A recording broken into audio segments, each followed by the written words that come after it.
Amém, irmãos? Paz do Senhor Jesus, mais uma vez. Como é que vocês estão?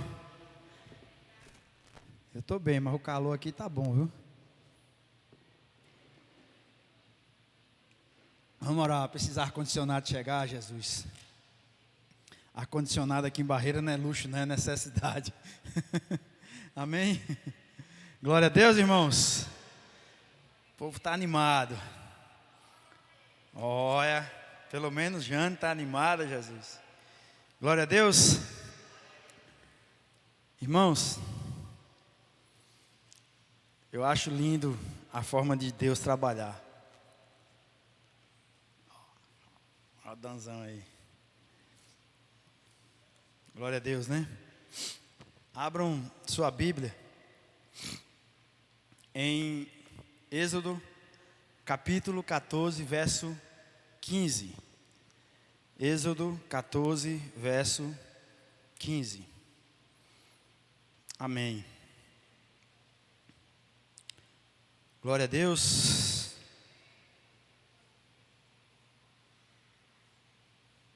Hoje eu quero esboçar aqui sobre um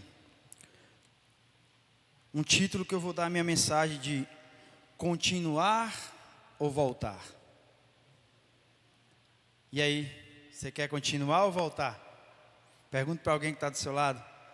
E aí, irmão, você quer continuar ou voltar? Porque tem momentos na nossa vida que todos nós passamos por situações difíceis. Quem nunca passou por uma situação difícil aqui, levanta a mão. Eu acho que só se for um menininho de colo, que ainda só sabe comer, dormir e acordar. Agora, quem já passou por alguma situação difícil aqui, levanta a mão. Oh, glória.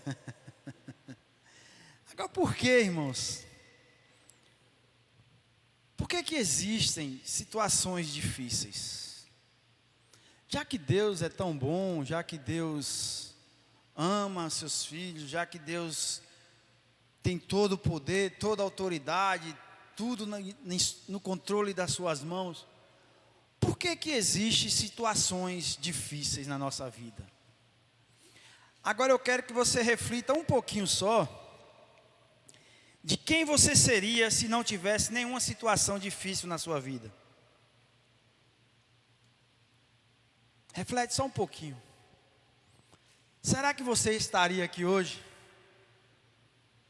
Será que a gente estaria aqui hoje buscando Deus, buscando uma solução, caçando de todas as formas um meio de socorro? Por que existem situações difíceis? Eu quero aqui hoje esboçar sobre isso, sobre continuar ou avançar, ou voltar atrás.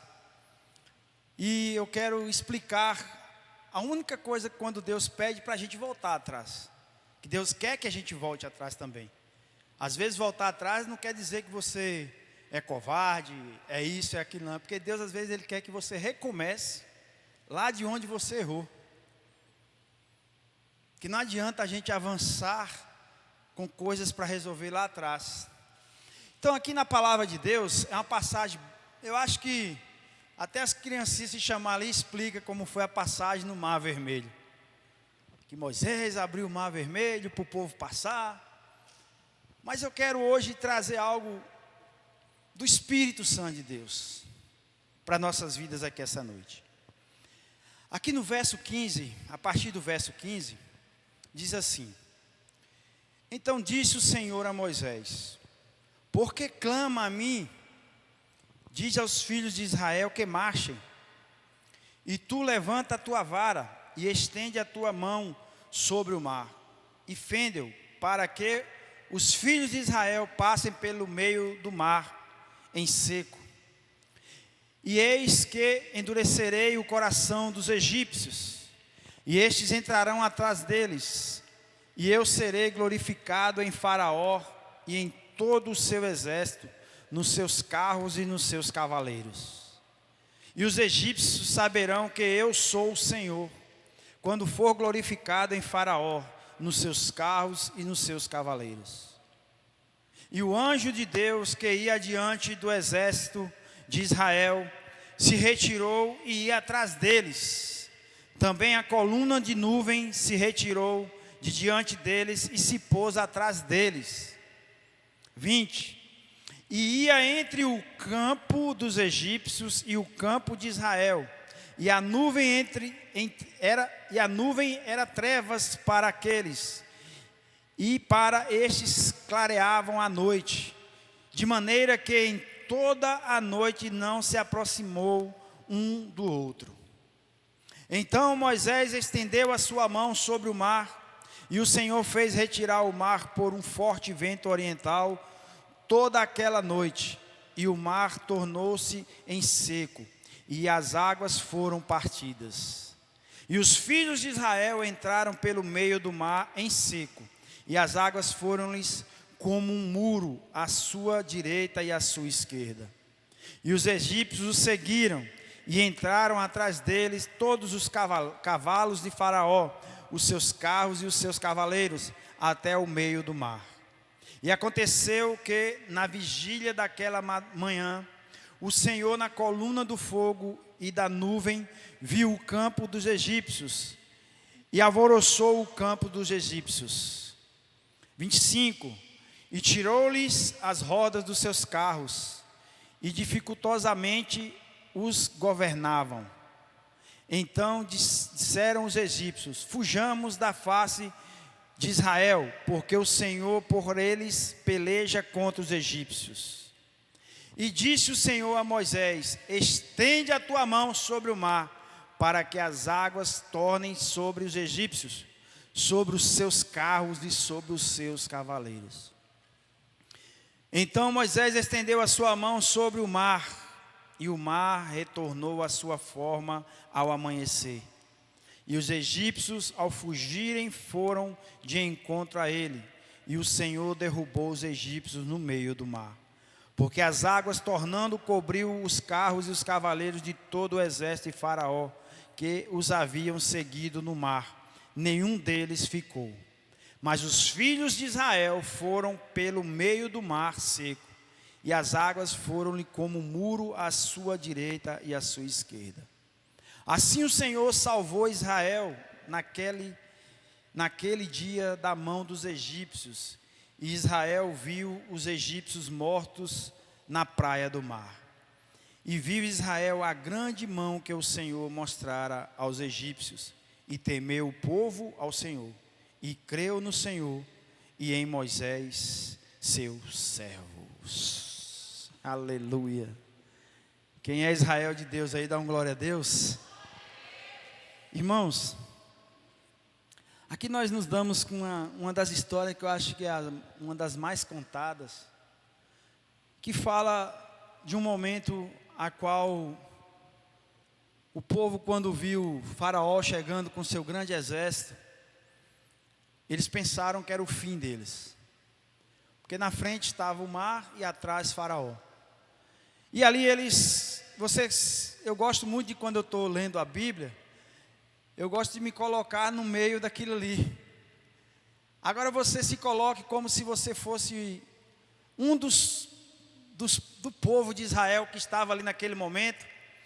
Você com sua família, seu marido, seus filhos, com seus parentes, e você achando que estava sendo um momento de liberdade na sua vida, e quando você vê um exército daquele todo armado chegando, e o povo de Israel ainda não eram preparados para a guerra, eles eram ainda com a mentalidade de escravos, de pessoas que eram dominadas pelos egípcios. Então eles temiam, por mais que eles viram, que eles contemplaram as pragas, o que o Senhor fez para eles saírem do Egito. Mas uma coisa é quando você simplesmente vê falar, e outra coisa é quando você está presente na situação. É igual você falar assim: fulano, meu Deus, aconteceu um acidente ali, fulano capotou um carro, bateu o carro. Aí você fala: misericórdia, Jesus, o que será? Agora se coloque no lugar de alguém que está envolvido num acidente, para você ver a diferença que é, que Deus venha cobrir a gente aqui, mas imagine você se envolvendo. é totalmente diferente do que você escutar e ouvir falar. Por mais que você se sinta assim, emotivo, emocionado, triste com a situação que aquela pessoa está vivendo, mas não é a mesma coisa de quem está passando a situação.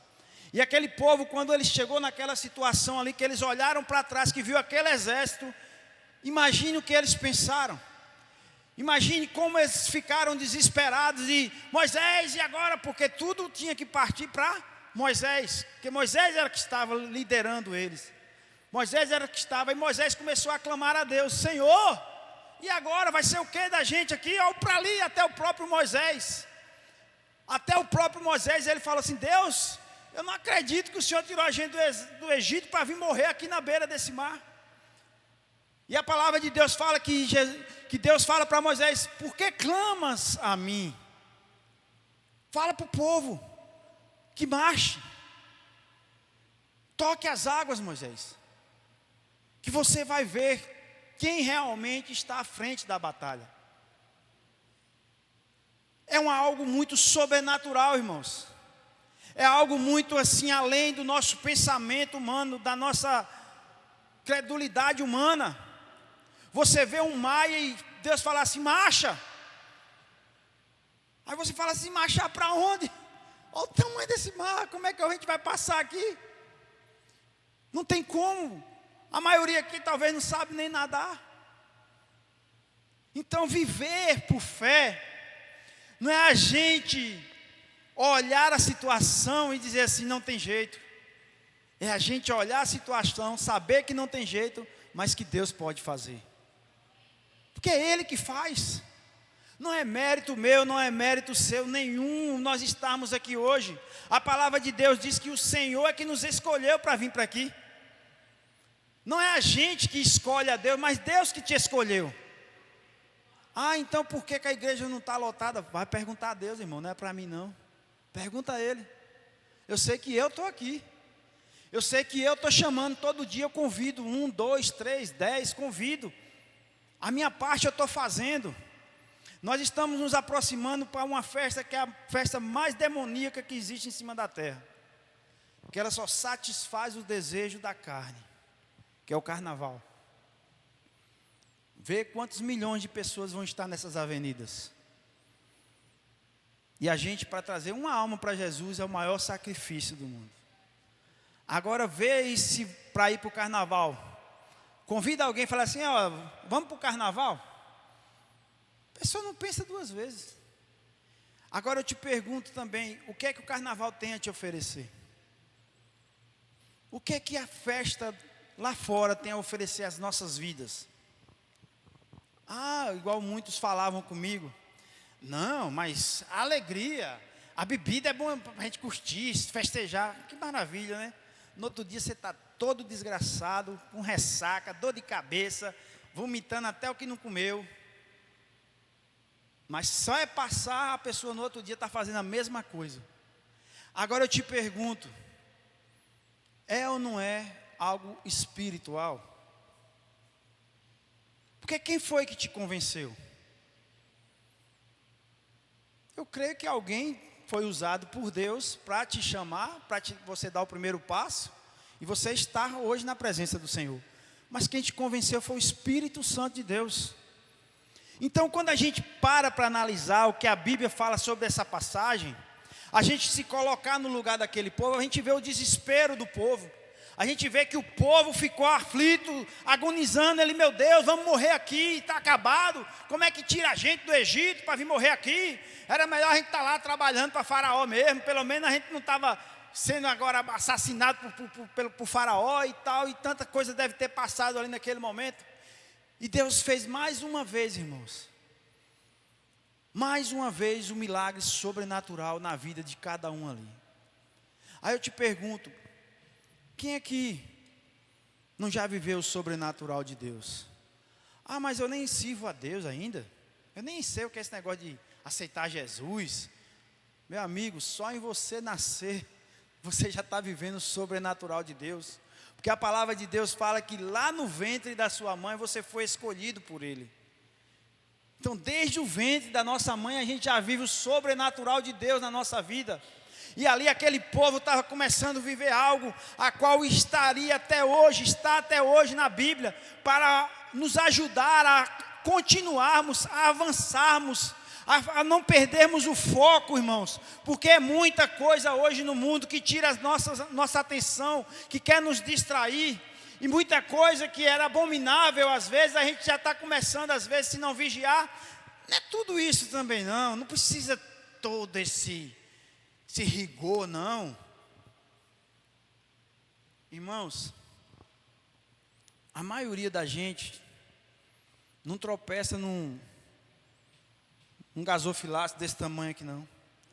A gente tropeça numa pedrinha, num pedregulho que está no meio do... Quem não já levou aquelas topadazinhas de arrancar a cabeça do dedo? Aí quando você vai ver, é um abençoado de um toquinho coberto por terra. Coberto de poeira. Você dá aquela topada, ainda mais jogando bola descalço. Quem já jogou bola, que sabe. Aquela famosa bolinha de rua. Naquela época as ruas era tudo de chão, né? Aí você vai chutar a bola, tem um toquinho escondido debaixo da poeira. Aí você dá aquela chamada arranca-dedo.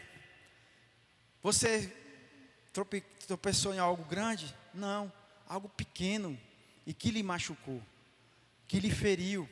Então a gente tem que aprender que na vida a gente vai passar por situações difíceis. A gente está talvez até passando, alguém esteja passando, ou eu estou passando, ou alguém esteja passando, mas a gente tem que aprender que Deus é que nos molda, é Deus que vai te tirar. É Deus que vai dar a saída correta se você confiar. Aqui Moisés se viu numa situação, na famosa sinuca de bico. Quem já jogou sinuca aqui? Sinuca de bico para tirar é a pior sinuca que existe. E Moisés se viu lá, o povo apertando ele e ele clamando a Deus. E aí eu faço o quê? O que é que eu vou fazer aqui agora? Como é que eu vou lidar com essa situação? E muitas vezes nós nos deparamos na nossa vida. Meu Deus, e agora eu faço o quê? O que aconteceu comigo? Por que a minha vida virou de 360 graus de uma hora para outra assim, que eu não estou entendendo nada? De uma hora para outra parece que virou uma bola de neve, que tudo só dá errado e nada vai para frente, tudo que eu tento parece que piora. E Deus falou só assim, diga ao povo que marche. Marcha. Diga ao povo que dê um passo de fé. Diga ao povo que na hora que eles pisarem, que eles começarem a andar, eu que vou trazer a providência. E hoje Deus está dizendo para mim e para você assim, ó, marcha. Não olha para o mar, não olha para trás, não olhe para Faraó, mas marcha. Creia em Deus. Creia que Ele vai fazer o impossível, irmão. Porque eu quero te perguntar uma coisa, você quer continuar ou você quer voltar? Será que se Faraó chegasse ali, não, vamos fazer um acordo, não vou matar ninguém não. Quem quer voltar comigo para o Egito aí? Eu acho que o povo de tanto medo, a maioria, eu volto. Porque o medo, ele faz a gente fazer coisas sem pensar. O medo, ele faz você tomar decisões precipitadas. O medo, a preocupação, a ansiedade, ele faz com que você não venha raciocinar da forma que é devida. E aí você toma decisões que podem ser muito difíceis e complicadas para reverter. Quantos de nós não já tomou uma decisão precipitada? Quantos de nós não já tomou uma decisão por emoção, por achar que estava querendo ajudar a pessoa, por achar que estava querendo fazer algo para alguém, e de uma hora para outra essa pessoa lhe decepciona, lhe trai, e você se vê na situação sozinho? Quantos? Eu já passei por isso. Eu já passei por isso. Por quê? Porque eu não busquei primeiramente a vontade. Amém? Então, quem não já passou por situações difíceis? Quem não já passou, irmão? E quem não está passando às vezes? Agora eu te pergunto, você prefere continuar ou você prefere desistir? Eu não estou falando de desistir da vida, estou falando de desistir da presença de Deus. Porque Deus, Ele te dá o livre-arbítrio. Ninguém está aqui porque alguém ameaçou, porque alguém simplesmente botou uma arma na sua cabeça, você vai para a igreja comigo, ou senão eu vou te dar um tiro. A não ser que seja igual ontem, eu estava assistindo, mas a pastora Ana, o testemunho do filho daquele humorista, moça, Costinha. Ele hoje é pastor. É um testemunho muito, muito antigo. Aí ele conta o testemunho dele, da mãe dele, que a mãe dele tinha problemas psicológicos e tomava muito remédio. Aí a mãe dele procurou Deus em tudo quanto foi canto que você pensar, em tudo quanto foi religião, candomblé, ela queria achar Deus. Até que um dia ela foi atendida pelo enfermeiro que era crente. A enfermeira apresentou Jesus para ela. Em 2 dias ela se libertou do remédio, se libertou das coisas loucas dela. Aí chegou na casa dela, ó, achei Deus, viu? Deus é o dos crentes. Eu já não quero mais tomar remédio. E eu sou crente agora. E eu vou orar aqui pelo almoço. Aí disse que o filho dela, ele contando, né? Ela ficou 1h30 orando pelo almoço. Só pela salada foi 40 minutos. Deus abençoa o tomate. Ó Deus, que obra-prima. Olha, Deus abençoa quem plantou. Deus abençoa quem fez o adubo para esse tomate crescer desse jeito. Deus, o alface, ó, que é uma obra-prima, um alface. E ele contou esse testemunho e eu fiquei, dei tanta risada. Aí ela chegou, ela tinha 9 empregados na casa dela. Aí ela chegou, colocou os empregados.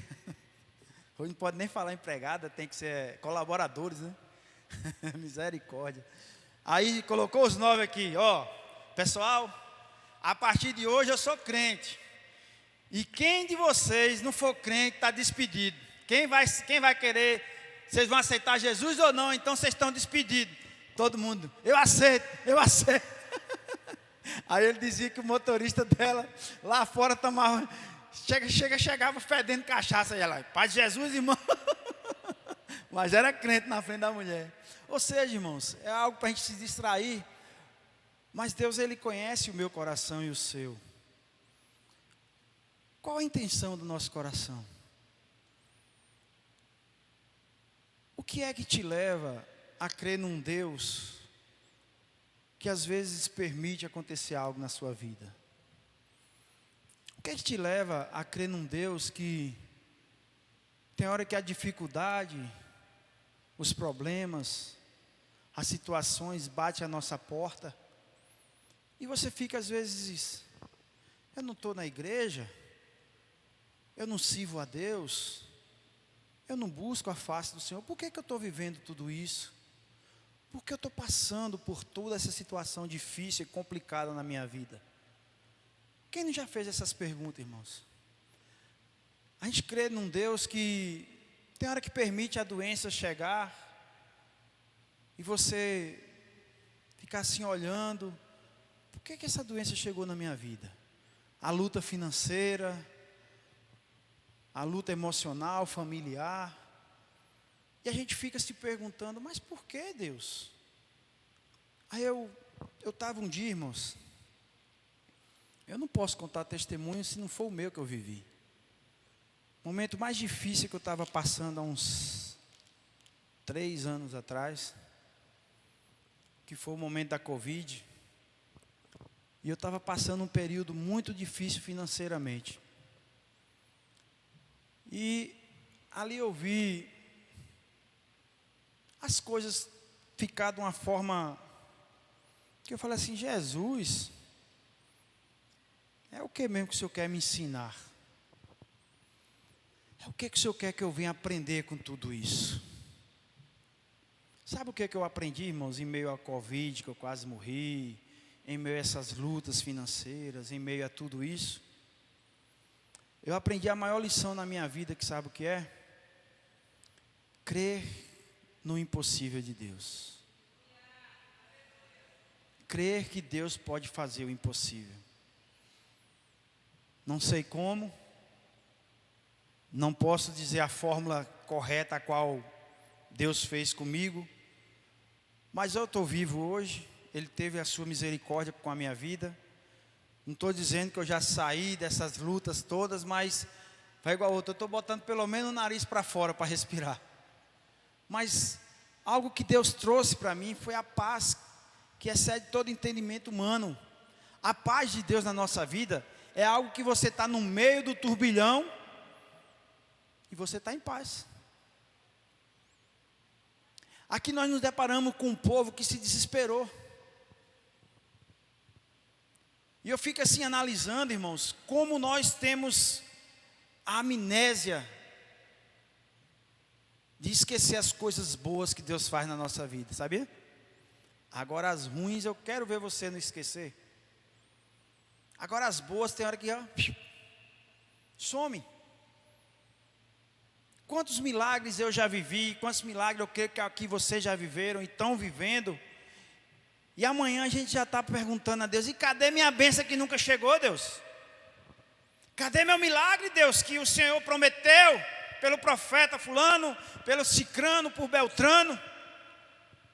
E a gente fica buscando sempre e cobrando a Deus de algo que ainda não aconteceu. E muitas vezes esquecemos de agradecer por aquilo que Ele já fez e faz todo dia. Porque se você está de pé, se você está com saúde, se você está respirando aqui nesse momento, é dom e graça de Deus.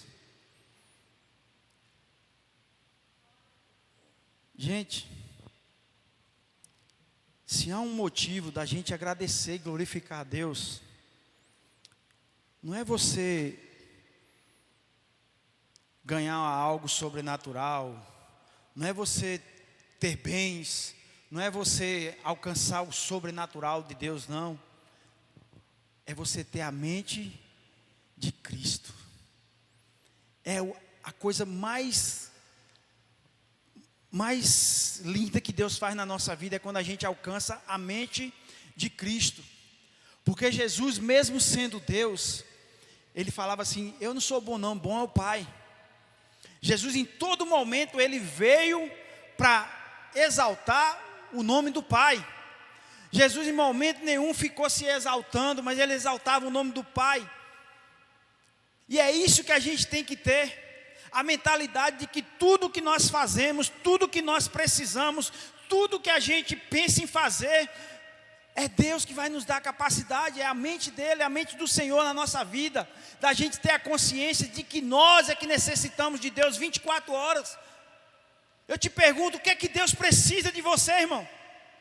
O que é que Deus precisa de você para dele ser Deus?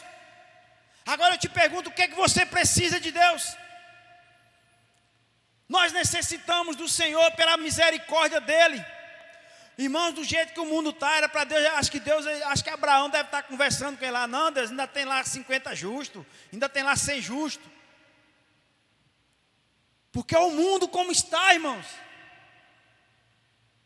As coisas ficou totalmente loucas. A mente da sociedade fizeram uma lavagem assim que não tem como as pessoas não viver algo, ficar, é o amor que importa. Que amor é esse? Um amor que vai contra os princípios básicos do que Deus quer para nossas vidas. Um amor que quebra todas as regras a qual o Senhor deixou para nós seguirmos. Mas é amor. Um amor que vai de encontro à fonte da vida, que é Deus, que é a fonte do amor. Que amor é esse? Então, irmãos, nós estamos vivendo um tempo de a gente rever a nossa vida, de a gente firmar os nossos pés, de a gente pegar e falar assim, eu vou continuar mesmo o mar à frente, eu vou continuar mesmo a situação difícil. É melhor você passar por cima de tudo isso com o Senhor do que sem Ele, porque não adianta você querer voltar ao velho homem. Me diga o que é que o velho homem tem a te oferecer. Me diga o que é que sua vida passada tem a te oferecer. Pelo menos para mim, de 20 anos para cá, meu amigo, aquela vida lá para trás, eu não penso em mais nada. E não quero. Tenho meus momentos de fraqueza. Quem não tem, atira a primeira pedra, irmãos. O que não me sustenta não é a minha capacidade, o que me sustenta é a graça de Deus, é a misericórdia do Senhor. Mas para isso você também tem que ter postura, irmão. Você tem que ser uma pessoa convicta do que você quer para a sua vida. Ontem aqui no culto de jovem, o pastor Duval deu uma palavra muito forte, muito boa, sobre Eclesiastes 3, que fala que há tempo para tudo. E ali, pastor, eu estava revivendo na minha juventude, cara. Eu não era um crentão igual você para falar assim, eu quero assim, assado. Eu não sabia nem que Deus fazia isso. Mas eu me lembro que eu já tinha 17 anos. E eu já namorava com a pastora. E eu fui morar na minha terra, com a minha irmã. Fui morar e trabalhar com meu cunhado, que ele tem uma farmácia.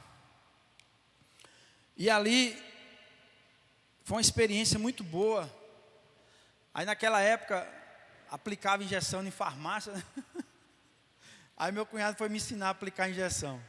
Aí me ensinou na laranja. Quem já teve essa experiência de aprender na laranja?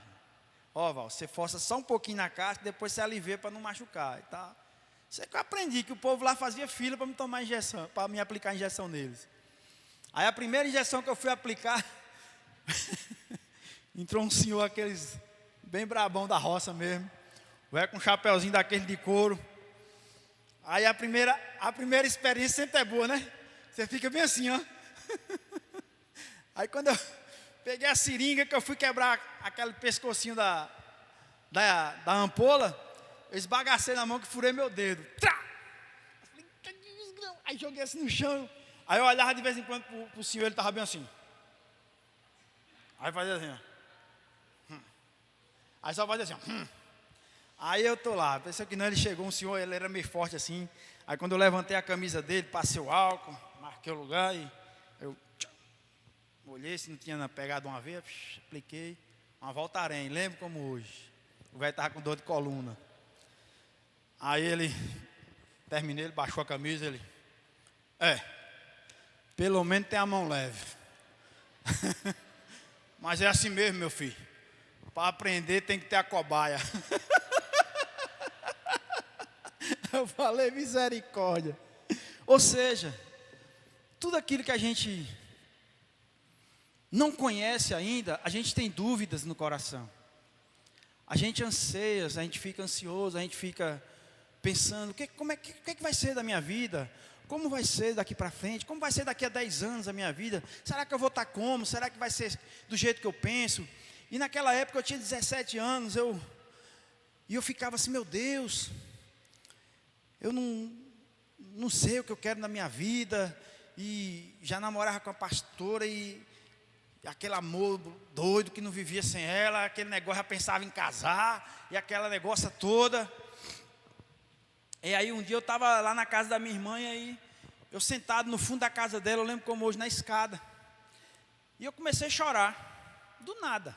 E eu não sou quase de chorar, né? Quase não choro, não.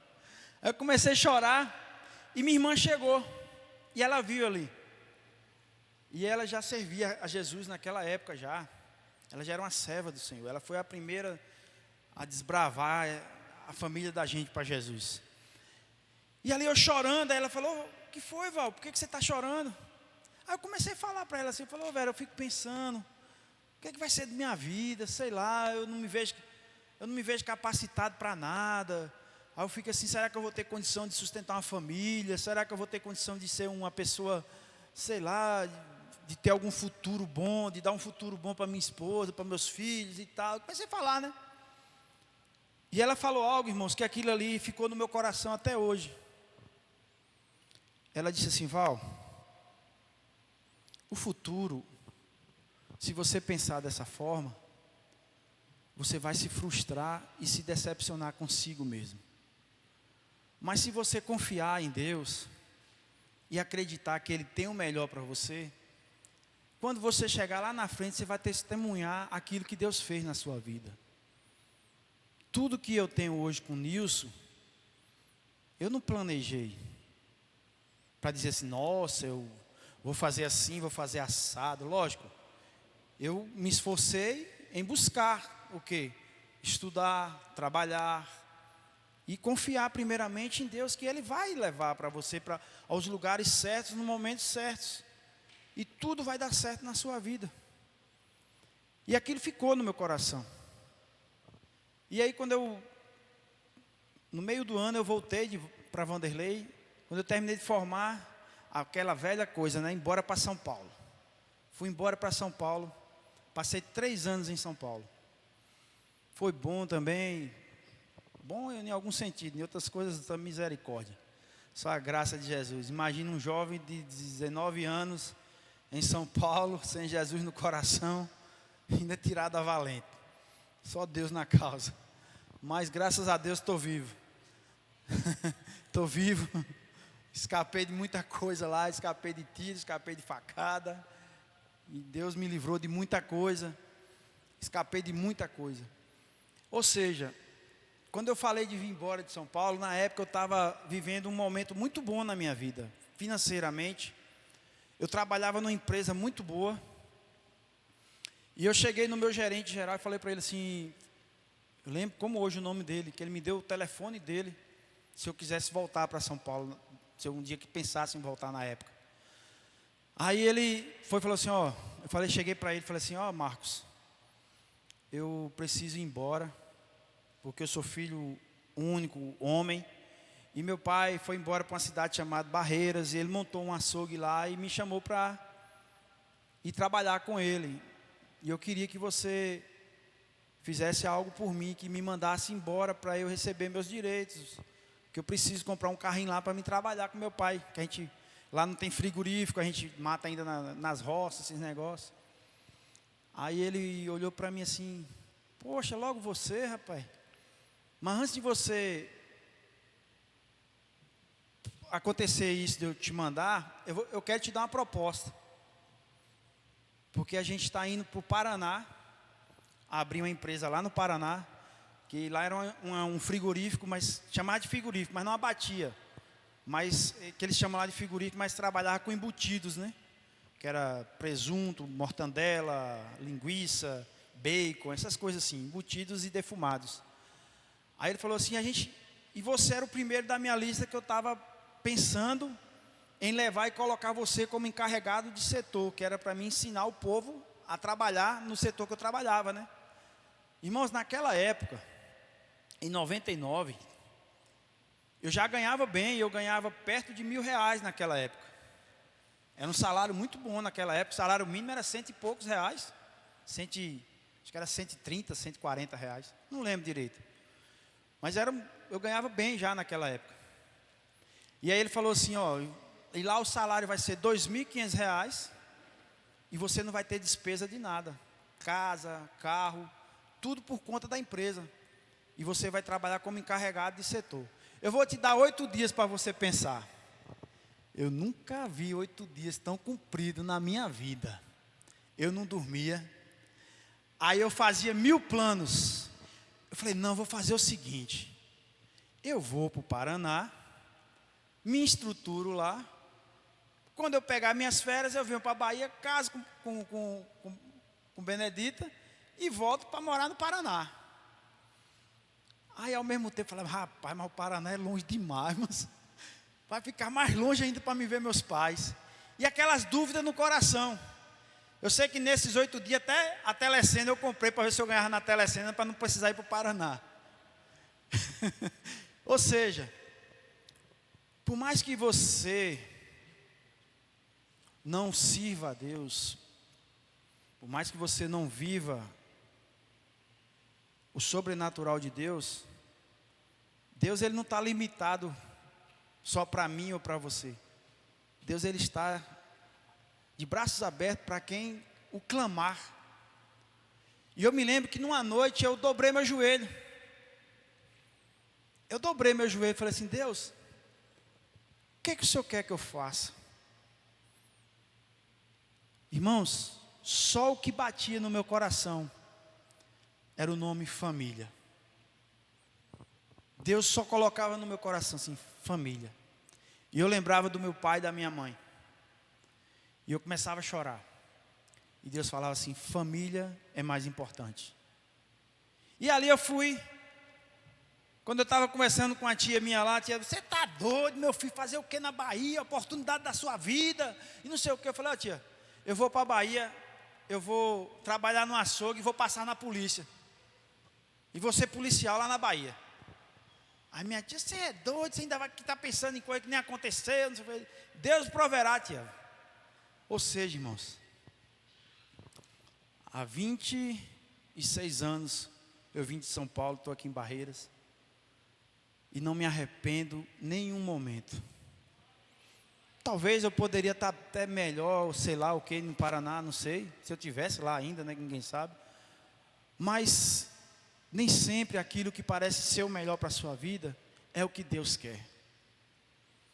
Então por que você não clama primeiramente a Ele? E hoje eu estou aqui na Bahia há 26 anos. E o que eu falei cumpriu. Aliás, açougue eu não tive não, que eu já vendi agora tem uns 5 meses. Mas eu tinha um açougue, sou policial. E ainda Deus acrescentou algo mais ainda. Botou para me ser pastor. Quero que eu nem passava nem de longe, nem lá por detrás da serra esse pensamento na minha vida. Mas é Deus que nos capacita. Então o que é que você quer hoje? Avançar ou desistir? Ou voltar atrás? Só que eu quero aqui hoje falar algo.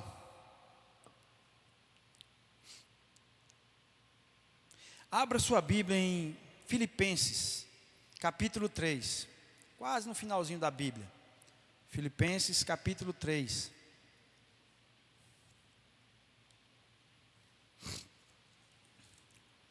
Verso 13.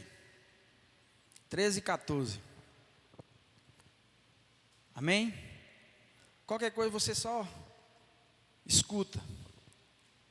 Aqui diz assim: irmãos, quanto a mim, não julgo que o haja alcançado, mas uma coisa faço, e é que, esquecendo-me das coisas que atrás ficam, e avançando as que estão diante de mim, prossigo para o alvo, pelo prêmio da soberana vocação de Deus em Cristo Jesus. Prossigo. Qual é o seu alvo? Qual é o alvo da sua vida? Qual é o seu principal alvo? Porque alvos a gente tem muitos, né? Sonhos nem se fala. Quem não quer tanta coisa que a gente sonha, que a gente almeja? Mas o que é o principal alvo que você almeja para a sua vida em todo tempo e fora do tempo? Quantas vezes a gente vê pessoas falarem assim: eu sou muito jovem, esse negócio de crente, de Jesus, deixa mais para frente, eu vou curtir, vou para o carnaval, vou namorar, vou fazer isso. Quantos jovens a gente já ouviu falar? Quantos jovens a gente já ouviu ter tantos planos, tantas coisas? Não sabe ele que o amanhã pertence a Deus? Não sabe nós que não temos domínio de nada na nossa vida? Né? Quantas coisas às vezes acontecem, você sai simplesmente para resolver uma coisa tão simples. Aí pensar que não, acontece um acidente, você se envolve em alguma coisa, você toma uma queda, coisas bobas. Eu me lembro que eu chamei João Pedro e João Vitor, bora ali, mas eu no chiqueiro dos porcos. Cheguei lá e inventei de subir numa coluna, mais ou menos uns 3 metros de altura. Aí estou lá em cima dessa coluna em pé, cortando umas galhas de pau, pafo, pafo, pafo, pafo. Logo depois da Covid, viu? Estou lá cortando essas galhas de pau. Aí terminei, só tinha uma galinha assim, mais afastada. Falei: não vou te deixar não. Quando eu fui cortar ela, me desequilibrei. Aí pisei tinha uma madeira assim atravessada, que sustentava o telhado. Eu me desequilibrei e pisei na madeira, achando que a madeira estava, e a madeira podre. Mas desci igual uma jaca. Aí tentei agarrar na coluna, meti a cara na coluna, rasguei isso aqui tudo. Caí de 3 metros com as costas no chão, num bequinho cheio de caco de telha, de caco de vidro, de toco. Aí caí, pá, no chão. João Vitor, rapaz, Deus usa as pessoas, cara. João Vitor teve uma paciência, rapaz. João Pedro já veio chorando, querendo me levantar, né, João Vitor? Não levanta ele não. João Vitor, calma. Ei, pastor, fica quieto aí, pastor, não levanta não. Aí eu, peraí, calma aí. Aí eu comecei a me mexer, estiquei uma perna, estiquei outra, para ver que a pancada foi muito forte. Aí, falei, não, me puxa aqui, levanta. Aí levantei. Aí quando eu vi, o queixo cortou aqui, pegou 6 pontos aqui no queixo. Deus é tão maravilhoso, não quebrou nem um dente, não quebrou, nem o óculos quebrou. Me arranhei todo, isso aqui ficou na carne viva. Agora eu te pergunto, se eu soubesse que isso ia acontecer, eu tinha ido lá fazer isso? A gente nunca quer o mal para nós mesmos, irmãos. A gente nunca quer que aconteça nada. Se a gente tivesse essa bola de cristal para a gente olhar, deixa eu ver o que vai acontecer hoje comigo, para eu evitar. Talvez você não tenha a bola de cristal, mas tem o Senhor Jesus que te livra todo dia. Quando você sai de manhã, chega à noite em casa e fala assim, cara, graças a Deus não aconteceu nada, não teve nada, tudo em paz. Será que é mérito seu ou é livramento de Deus todo dia colocando os anjos? Aqui a palavra fala lá em Êxodo que o anjo que ia à frente do povo foi lá para trás guerrear pelo povo. E bem assim é o Senhor conosco, todo dia Ele coloca um anjo à nossa frente, atrás, do lado, seja onde for, mas Ele coloca para te proteger, porque Ele te ama, irmão. Mas como nós temos retribuído esse amor de Deus na nossa vida? Reclamando, murmurando porque as coisas estão acontecendo? Porque não foi às vezes do jeito que você sonhou ou pensou? E eu quero aqui, irmãos, avançar para o alvo. Mas o Senhor, Ele nos fala também em Apocalipse, abra a Bíblia em Apocalipse 2:4. Apocalipse é um livro meio difícil de achar, sabe? É igual Gênesis. Apocalipse 2:4 e 5 diz assim: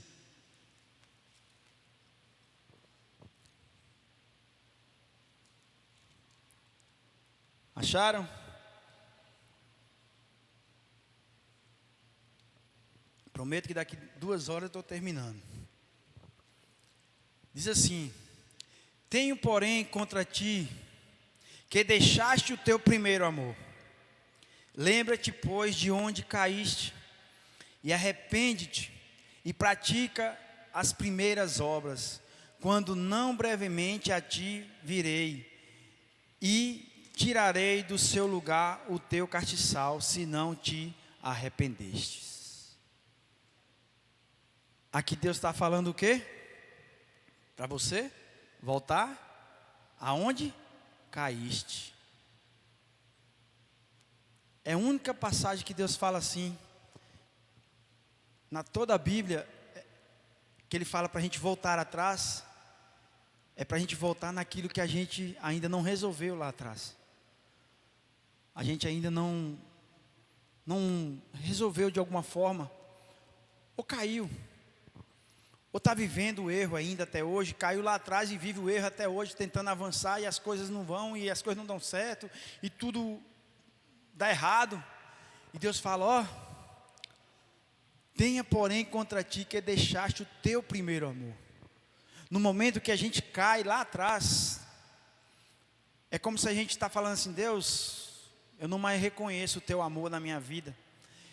Irmãos, eu acho tão interessante que quando a gente realmente tem um encontro com Jesus, quando a gente realmente tem um encontro com o Espírito Santo de Deus, não tem como a gente ser a mesma pessoa. Não tem como você dizer assim, cara, eu estou doido para voltar lá para trás, para voltar a ser o que eu era antes. Não tem como. Porque quando você se encontra com Ele, é algo que fica na sua alma, fica dentro de você assim, batendo forte, e você fica almejando aquilo mais, quero ter isso, quero fazer isso, quero buscar isso, quero ganhar isso, e você sai querendo ganhar o mundo para Jesus, você sai com aquele amor, querendo falar para todo mundo o quanto Jesus é bom, o quanto é maravilhoso, e aquilo queima dentro de você, de uma forma que você não tem como ser a mesma pessoa, irmão. Não tem como. Porque quando você não valoriza isso na sua vida, é como se você estivesse dizendo assim: para mim tanto faz, não dou valor a isso não. E aqui ele diz: lembre-se pois de onde caíste. Temos que lembrar. Temos que às vezes dar um passo atrás, reconhecer que precisamos melhorar, reconhecer que precisamos mudar. Temos que reconhecer isso, seja no que for. Uma palavra mal falada, uma correção às vezes que você faz com uma pessoa não da forma correta e trata a pessoa com indiferença. Temos que reconhecer nossos erros. Né, Tyler? Me perdoa, viu? Não era para me ter falado com tu desse jeito, não. Mas tu não vai dormir mais, né? Não, mas é sério. Quando eu falo com a pessoa, eu falei com ela, não é por mal dela, não. Porque às vezes a pessoa se distrai, irmãos, e aquilo que Deus quer falar, ela perde. Não é para estar aqui falando do pastor Valdemar, não. Eu estou aqui falando é de Deus. E o que Deus fez na minha vida e faz até hoje. Então eu quero avançar. Mas se eu tiver algo que eu preciso melhorar ou mudar, eu tenho que voltar lá atrás e reconciliar novamente com o Senhor, me arrepender novamente, buscar o Espírito Santo de Deus, o primeiro amor na minha vida. É igual num casamento, irmãos, a gente tem que estar sempre alimentando o primeiro amor. Eu gosto demais de lembrar quando eu namorava com a pastora. Misericórdia, é hora que eu fico buscando na mente. Eita, tempo bom, maravilhoso. Aí chega atrás aquele ânimo. É sério. Porque senão a gente deixa as coisas cotidianas e caindo. Bom, sou casado mesmo, tá bom, tá certo. Temos que estar ligado em espírito. Ontem os meninos estavam aqui no culto, e não, que a gente vai lanchar, que não sei o quê, e saíram, né? Aí eu estava aqui, rapaz, eu também vou lanchar com a pastora hoje, aproveitar que isso não é todo dia que acontece, eu ficar só com ela. Aí eu falei, quando eu olhei para a Maílde, eu falei, vou lá no restaurante, na lanchonete de Maílde. Ei, quem nunca foi, não é fazendo propaganda não, viu? Que lanche top da galáxia. Ali no fundo da antiga Antártida, subindo na Rua do Batalhão ali. Que lanche, como é o nome, que é um nome árabe, eu esqueço o nome. Como é o nome? Shawarma? É isso, é? Eu sei que é árabe, mas o trem é bom. Pense num lanche delicioso. Aí eu cheguei ali, a pastora estava na sala ali sozinha. Eu falei, filha, vamos lá na Maílde lanchar. Aí ela, Deus é fiel, que eu estava pensando nisso também. Ou seja, a gente está ligado em espírito. A gente tem que se alimentar, irmãos, um do outro, no casamento, na convivência. E bem assim é com Cristo.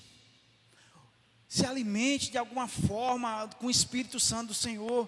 Não fique vazio, não fique disperso. A palavra de Deus diz que Satanás ele está ao derredor, bradando, urrando, caçando uma brecha, caçando um motivo para lhe arrancar da presença de Deus. A gente assiste muito aqueles Discovery, né? Eu gosto muito de assistir aquele negócio na África. Aí a gente tem hora que fica, de uma forma errada, a gente fica torcendo para os leões pegar os bichos. Mas de toda forma é o ciclo da vida ali, né? Ou seja, o búfalo se alimenta do capim, né? E o leão se alimenta dele. E quando a gente para analisar, que a gente vê a estratégia que os leões usam, eles fazem a mesma forma. Eles vê ali a manada, identifica quem está mais fraco, uma parte distrai os mais fortes, e outros vão e pega o mais fraco, o mais distraído, o mais vulnerável. E assim é Satanás que ele quer fazer com a gente. Ele coloca distrações, ele coloca coisas na sua vida que você começa a dizer, não é bem assim não, precisa de tudo isso não. Ah não, mas... Aí você começa a perder o sensor do Espírito Santo, que o sensor do Espírito Santo ele é infalível. Quando você faz uma coisinha que não agrada a ele, ele apita dentro de você. Pi, pi, pi, pi, pi, pi, pi, pi, pi, pi. Você já se arrepende na hora. E aí você começa, precisa de tudo isso também, o pastor, misericórdia. Eita, que o irmão me falou isso. Não, também não é assim não. E não sei o quê. E começa a viver a vida só no natural humano. Crente não vive no natural. Crente vive no sobrenatural de Deus. Crente não vive só por vista. Crente vive sobre tudo aquilo, sobre as águas. Crente não olha para o mar e fica, será que vai dar certo? Não, vai dar certo em nome de Jesus, porque Ele disse que vai dar certo. Profetiza, filho do homem. Aí você fica querendo as coisas. Aí faz igual um pastor que eu vi um testemunho, ele falou, Deus, o senhor bem que poderia me ajudar, né Deus? Eu sou humildezinho, vou pedir, o senhor me dá uma bicicletinha, Deus, e eu queria uma mesa e uma cadeira para me botar no meu escritório, na igrejinha.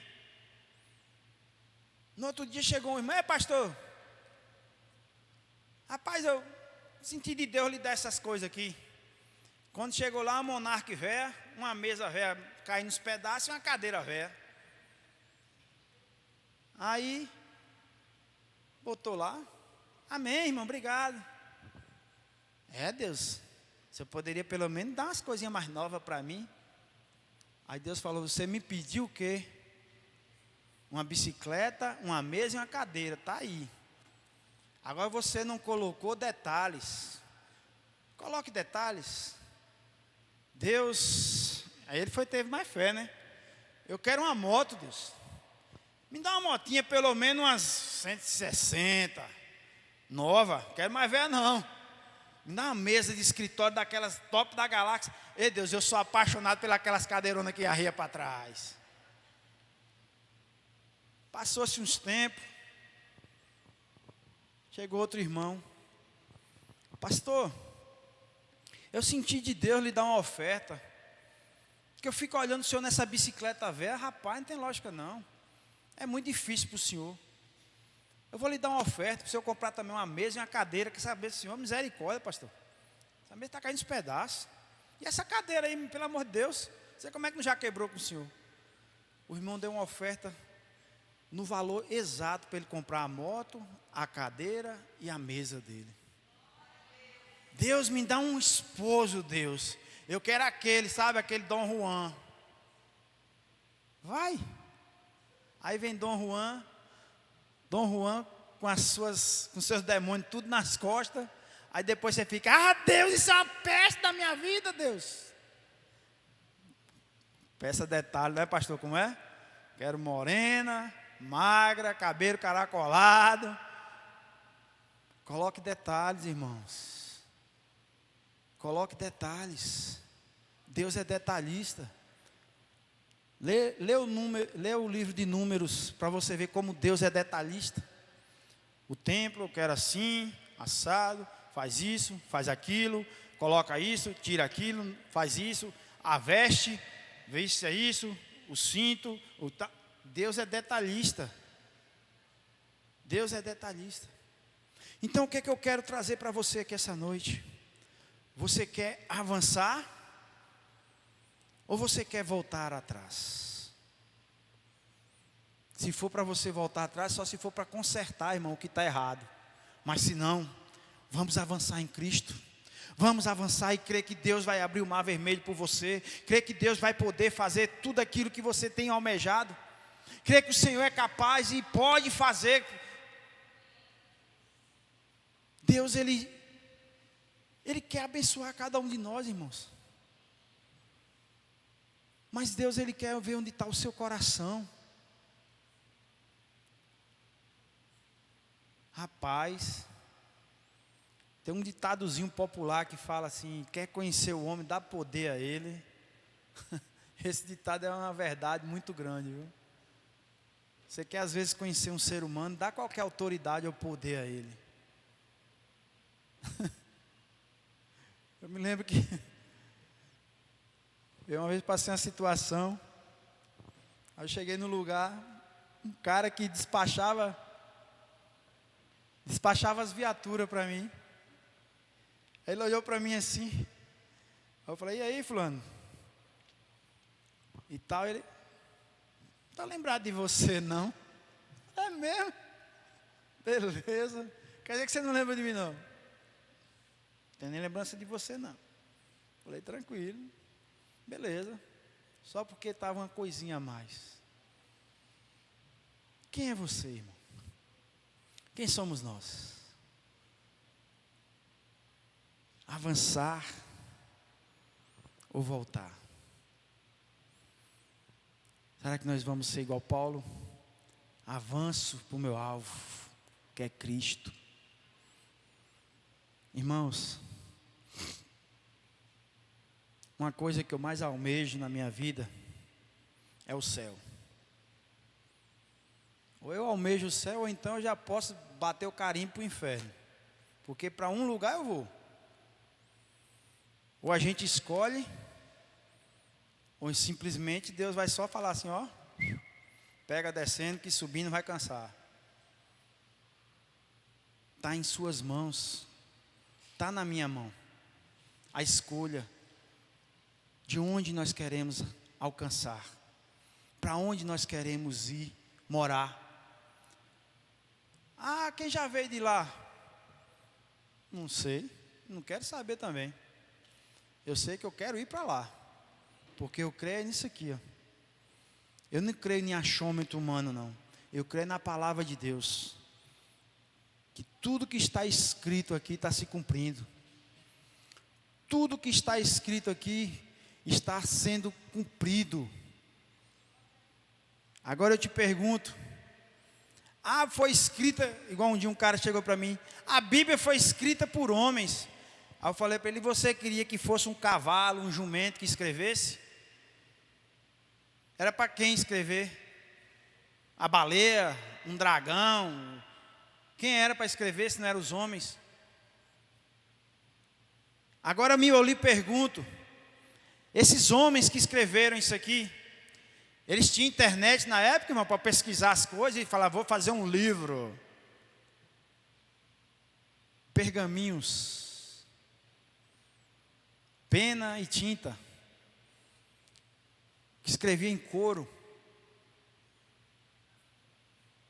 E aquilo que aqueles homens escreveram desde o início, aquilo que aqueles homens escreveram desde quando Jesus esteve na terra há 2000 anos atrás, tudo está se cumprindo hoje. Então eu creio nisso. Eu creio num Deus que era, que é e que há de vir. Eu creio num Deus que tem me sustentado, porque se eu estou vivo hoje foi a misericórdia dEle. Eu creio num Deus que todo dia Ele libera esse oxigênio maravilhoso para a gente respirar. Eu creio num Deus que manda chuva na terra do justo, do injusto e não faz acepções de pessoas. Eu creio num Deus que no meio da tribulação Ele traz a solução. Eu creio num Deus que no meio de uma situação que você acha que não tem mais jeito, Ele entra no meio e faz com que tenha jeito. Eu creio nesse Deus, irmãos. Quanto de nós já passou coisas aqui que a gente fala, meu Deus, agora é o meu fim, não tem como mais acontecer, não tem como mais resolver, e você está aqui hoje, e talvez você está lembrando agora, é mesmo, né? Eu nem lembrei que eu já saí dessa situação, eu nem lembrei que Deus me tirou mesmo, eu nem percebi. Eu creio nesse Deus que restituiu a minha vida, restituiu a minha casa. Eu creio num Deus do impossível, que os médicos olhavam e falavam assim, você praticamente não tem como ser pai. E eu fui pai, sou pai de 2, ainda fiz vasectomia para não fazer mais filho. Eu creio nesse Deus, irmão. Não é num Deus de barro, de pedra, não. De ouro, de barro, de prata, não. Eu creio num Deus vivo, que vai lá visitar o túmulo dele, está vazio lá. Agora vá no túmulo de Maria, vá no túmulo de Pedro, de João, de quem for, vai se não tem os restos mortais. Deus, Ele usa quem quer, mas a glória Ele só dá para Ele. Deus não dá a sua glória para ninguém. Ele pode usar qualquer um de nós para qualquer coisa aqui, mas a glória é dEle. Nós somos meros instrumentos usados por Ele. Por isso que a glória tem que ser toda de Deus em tudo que bendiga na nossa vida. Bendiga o nome do Senhor, glorifique o nome do Senhor, porque não há mérito humano para alcançar o poder que Deus tem. Então eu creio nesse Deus. Então, por mais que você esteja vivendo, seja o que for, continue a avançar, continue a lutar, continue a ir para o alvo que é Cristo, porque amanhã, irmãos, a palavra dele diz que ele vai nos dar a coroa da vitória. Não é depois que morrer, não, é aqui na terra ainda. Agora, o que é que você tem crido? O que é que você tem plantado na sua vida? Porque às vezes tem gente que planta pimenta, quer colher melancia. É meio complicado, né? Às vezes a pessoa planta só maldade e quer colher bondade. Quer que todo mundo seja bom com ele, mas ele não faz miséria de nada por ninguém. Quer que todo mundo se compadeça dele, ajude ela, mas não faz igual o povo. Não dá um prego numa barra de sabão.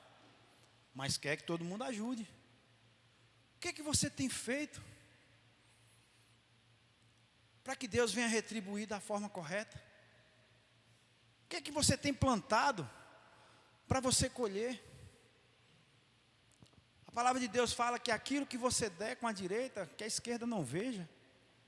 E tem gente que não, quer dar assim, ainda falando assim, aí ó, estou dando, viu? Doando cesta básica. Estou aqui, ó, dando sopa para os mendigos. Só aí, mendigo.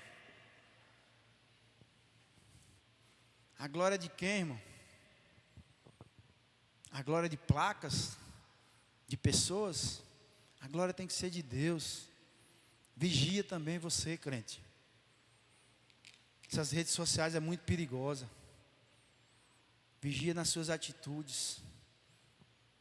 Vigia nas suas colocações, nas suas fotos que você posta.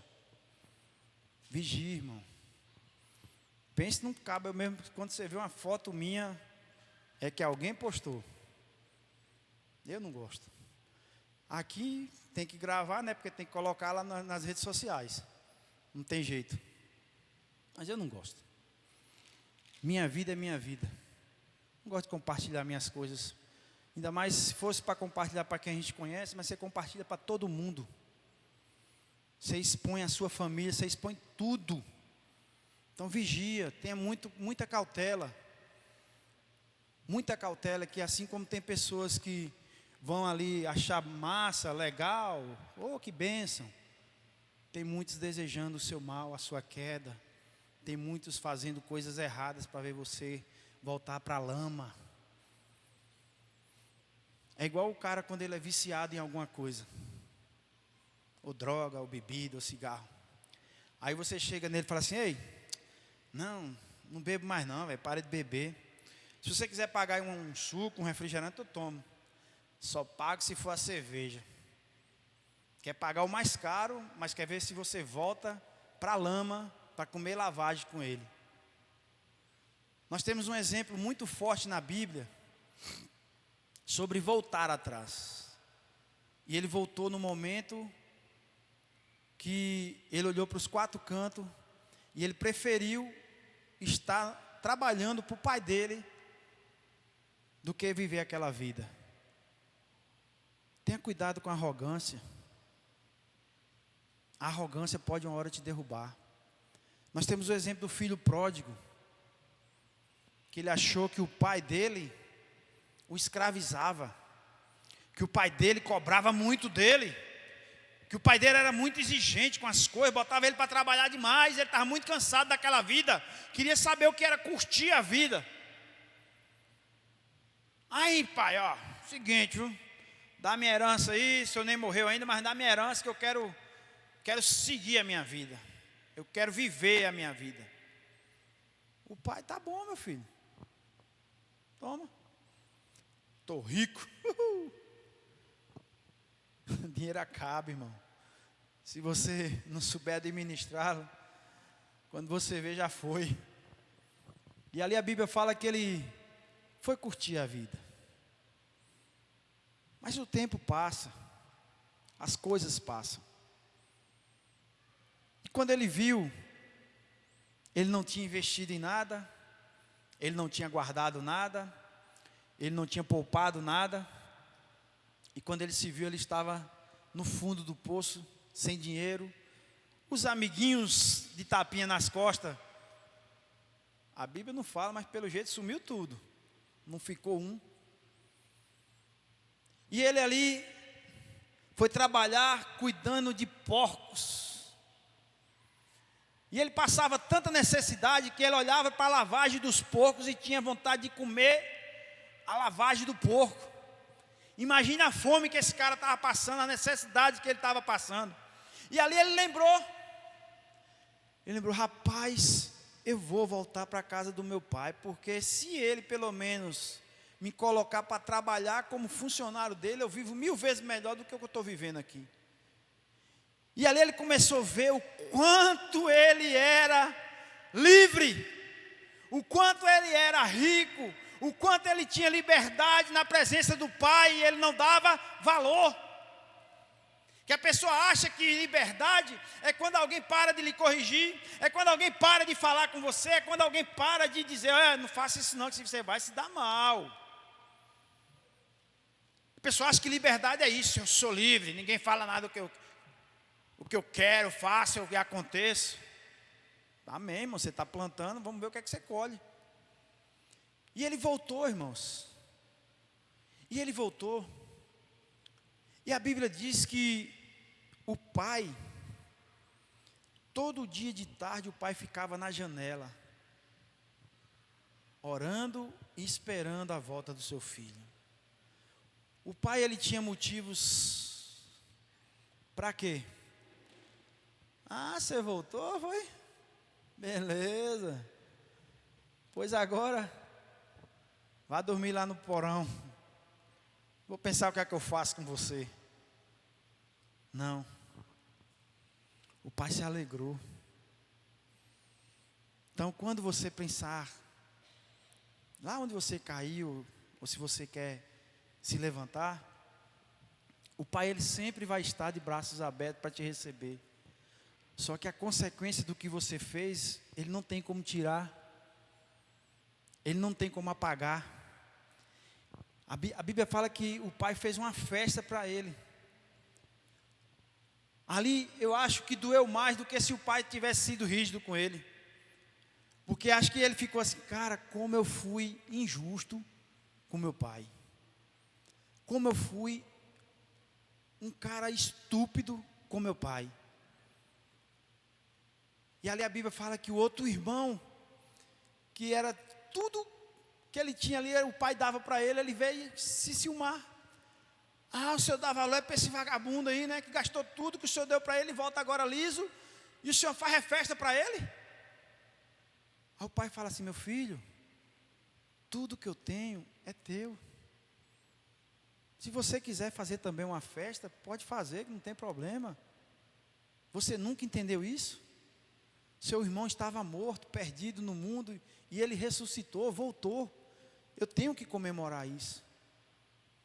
Porque Deus, irmãos, Ele não está preocupado com a sua conta bancária, Ele não está preocupado se você vai ter isso, ter aquilo. Deus está preocupado é para onde a sua alma vai. Deus está preocupado é para onde nós vamos. Qual caminho você está trilhando para ir morar com Ele. Porque o Senhor Jesus falou assim, eis que eu estou indo e prepararei morada. Lá a Bíblia diz que não vai haver dor, não vai haver negócio de preocupação, boleto no outro dia para pagar, não vai haver tanta coisa. Nós vamos viver a maravilha do Senhor. Nós vamos viver o sobrenatural do Senhor. Então, o que é que você tem almejado na sua vida?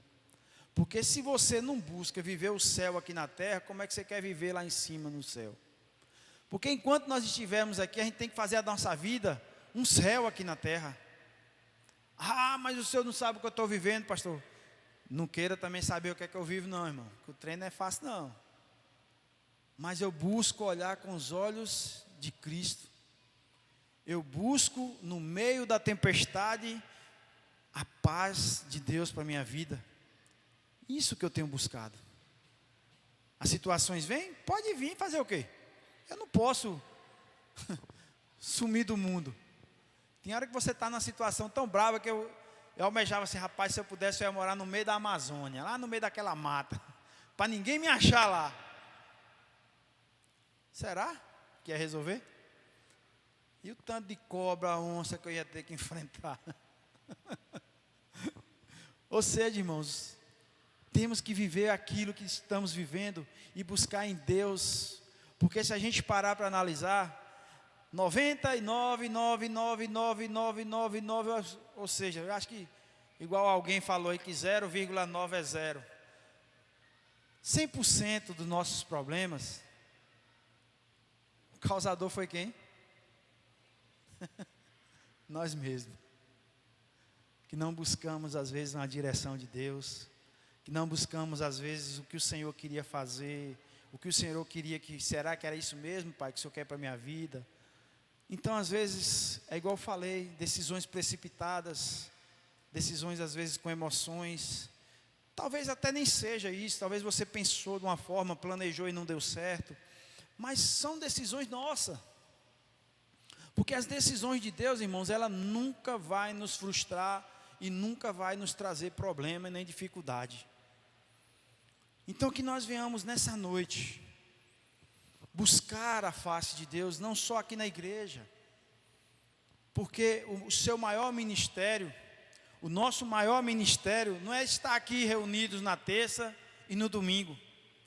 O maior ministério das nossas vidas é na nossa casa, é no trabalho, é na rua, é lá fora. Que exemplo nós estamos dando lá fora? O que as pessoas veem? O que as pessoas veem em nós? O que nosso vizinho vê em nós? O que nossa rua pensa de nós? O que as pessoas do nosso trabalho pensam da nossa vida? Será que nós somos pessoas como? Será que nós somos pessoas que quando a pessoa vê de nós, misericórdia, vem aquela bucha de cena? Quem sabe o que é uma bucha de cena? A bucha é maior do dominó. E ela ainda fica pior quando você está jogando dominó. Aí fala assim, fechou o jogo e você está com ela na mão, para contar ponto.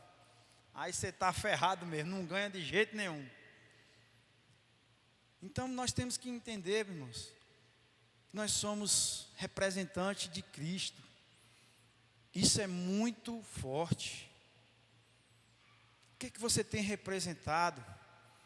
O que você tem transparecido para as pessoas? Amém? Quem quer continuar aí? Amém? Vamos ficar de pé? Amém? Glorifica o nome do Senhor, aplauda o nome do Senhor.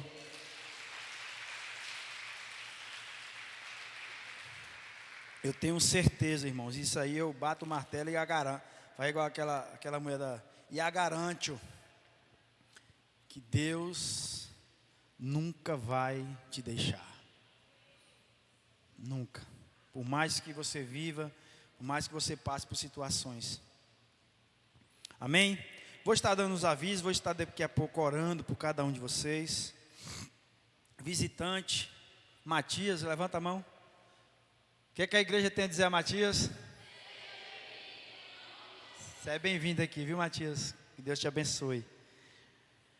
Oração, um casal que está tentando adotar 2 crianças. Um casal que está tentando adotar um bebê. É 2 casais, é?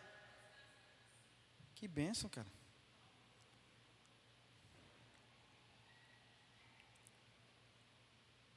Amém. Vamos orar por esses casais? Pai amado, em nome do Teu Filho amado Jesus Cristo, Pai, que tudo